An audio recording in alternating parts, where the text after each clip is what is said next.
Kitab pertama di dalam Alkitab adalah sebuah kitab yang mungkin sudah pernah Anda dengar sebelumnya. Namanya Kitab Kejadian. Nama Kejadian berasal dari bahasa Ibrani yaitu Rasid, yang berarti permulaan. Banyak sekali kisah-kisah yang diceritakan dalam Kitab Kejadian, dan mudah saja untuk mengambil sebuah kisah tertentu dan menjelaskan apa maknanya. Tapi kami berpikir, mungkin cara yang terbaik untuk bisa memahami kitab ini adalah dengan membacanya secara utuh, dan akan bisa kita lihat bagaimana semuanya dirancang. Kitab ini dirancang dalam dua bagian utama.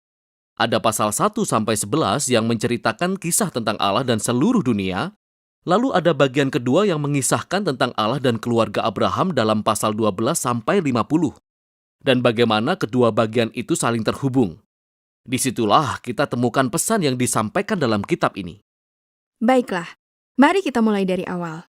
Bagian pertama dari Kitab Kejadian diawali dengan kisah penciptaan di mana Allah menciptakan segala sesuatu. Dan bagaimana hal itu benar-benar terjadi, masih terus menjadi perdebatan. Tetapi Allah mengubah kekacauan dan kegelapan menjadi sebuah taman yang indah di mana manusia bisa berkembang. Wah, kedengarannya sangat menarik ya. Betul sekali. Bahkan sampai 7 kali Allah mengatakan bahwa segala sesuatu yang diciptakannya itu baik. Dan disinilah kita menemukan manusia pertama dalam Alkitab, yaitu Adam dan Hawa. Mereka berdua adalah tokoh-tokoh perorangan, namun juga adalah wakil. Adam adalah kata Ibrani untuk kemanusiaan, sedangkan Hawa merupakan kata Ibrani untuk kehidupan. Dan Allah menciptakan mereka sesuai gambarnya. Dengan kata lain, manusia mencerminkan atau dimaksudkan untuk mencerminkan kreativitas, kebaikan, dan karakter Sang Pencipta kepada dunia yang diciptakannya. Dan mereka dimaksudkan untuk berkembang biak, membangun budaya, lingkungan, kesenian, taman, dan lain sebagainya. Namun Allah memberikan mereka pilihan moral tentang bagaimana mereka akan membangun dunia ini.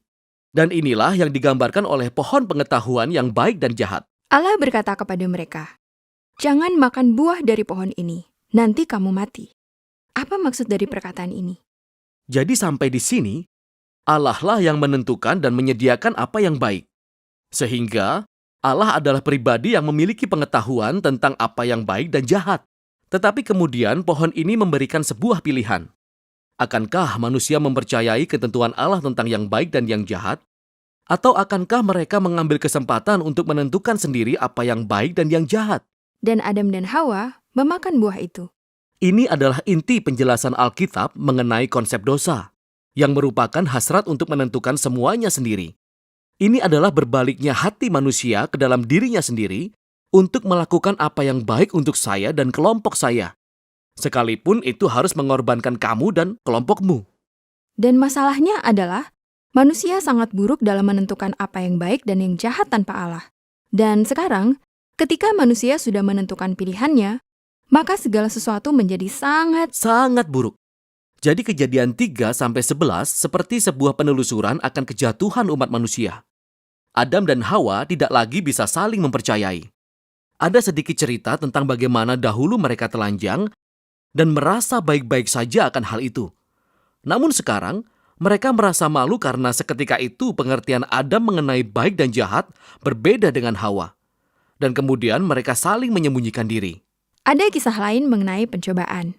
Kain sangat cemburu terhadap adiknya, Habel. Kain menyerah atas pencobaan dan membunuh adiknya.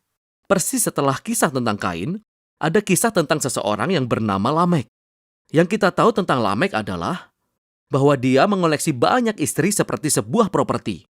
Dan dia menyanyikan lagu tentang bagaimana dia itu lebih jahat dan pendendam dibandingkan Kain. Dan dia bangga akan hal itu. Segala sesuatu tentang umat manusia menjadi amat buruk. Sehingga kita saksikan Allah memutuskan untuk membinasakan manusia. Ya, pada umumnya kita berpikir kisah tentang air bah adalah kisah tentang kemarahan Allah. Namun sebenarnya hal itu diawali dengan kesedihan dan duka Allah tentang keadaan dunia. Oleh karena keinginannya yang sangat besar untuk menyelamatkan kebaikan dalam dunia, Allah membasuh bersih dunia melalui air bah. Namun ada secercah harapan. Allah memilih Nuh dan keluarganya dan menyelamatkan mereka dalam sebuah perahu. Jangan lupa tentang hewan-hewan. Betul, dan hewan-hewan. Jadi Nuh dan keluarganya akan memulai kembali kehidupan manusia. Pasti Nuh adalah seorang yang hebat. Namun berikut ini adalah kisah yang kebanyakan orang tidak tahu karena kisahnya sangat aneh. Nuh turun dari perahu dan menanam anggur, dan dia menjadi sangat mabuk. Lalu terjadi sesuatu yang menyimpang di dalam tenda bersama anaknya. Ini adalah kisah yang tragis. Dari sini, kehidupan manusia bertumbuh kembali. Namun, keadaannya sama buruknya dengan sebelumnya. Dan kisah terakhir adalah kisah yang terkenal tentang Menara Babel. Dalam kisah ini, semua bangsa berkumpul menjadi satu untuk menggunakan teknologi baru yang mereka miliki, yaitu batu bata. Mereka ingin mencari kemasyhuran, membangun kota yang besar dengan menara yang menjulang sampai dapat menjangkau para Allah. Tetapi Allah tahu bahwa kota ini bisa menjadi sebuah mimpi buruk. Jadi dalam belas kasihannya, Allah menyerakkan mereka. Semua kisah ini menggarisbawahi ide dasar yang sama. Ketika manusia merebut otonomi Allah dan menentukan apa yang baik menurut pengertian mereka sendiri. Hasilnya adalah dunia yang penuh dengan tragedi dan kematian. Dan ini membuat kita bertanya-tanya, adakah harapan untuk manusia? Ya, ada. Kisah selanjutnya akan menjawab pertanyaan ini. Ini adalah awal dari misi Allah untuk menyelamatkan dan memulihkan dunia.